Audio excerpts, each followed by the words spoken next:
लइका अच्छा के मम्मी कहता हई अंतरावा के मौसी कहता।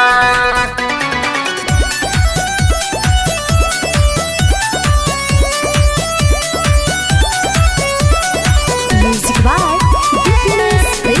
मम्मी कहता जिलाया जवाहर सगरो भइल बहाला बाची नहीं जते अब तो ऐसन बुझाला। लइका अच्छा के मम्मी कहता हई अंतरावा के मौसी कहता रोज दुनो बेरा इहे रटता। लइका अच्छा के मम्मी कहता ओकरो बिना नइखे रहते बहुते चिल्लाता। ओकरो बिना नइखे रहते बहुते चिल्लाता। लइका अच्छा के मम्मी कहता हई अंतरावा के मौसी कहता रोज दुनो बेरा इहे रटता। लइका अच्छा के मम्मी कहता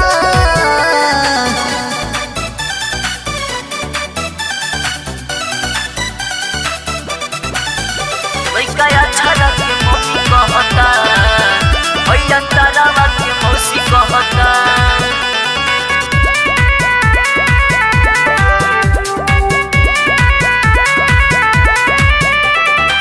खूबे चिल्लाता कुछ न खाता कितनो देही मिठाई हो लागता रोवे खाली उजो है कहीं खाली माई माई हो कहीं खाली माई माई हो।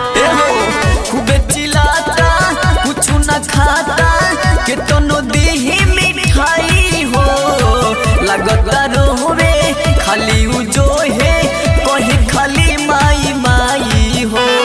सोची सोची है हमरो जिया घबराता।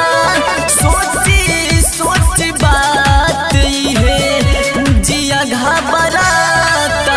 लइका अच्छा के मम्मी कहता हई अंतरावा के मौसी कहता रोज दुनो बेरा इहे रटता।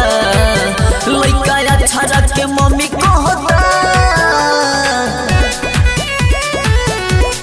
मम्मी कहता मौसी कहता।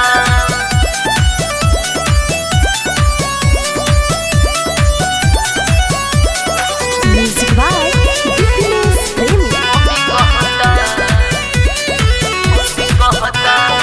बात न बूझे लागत रूझे रोता खूबे चिल्लाए हो का कहीं श्याम सने आसी सोसिल के बात न तनिको बुझाए हो बात न तनिको बुझाए हो।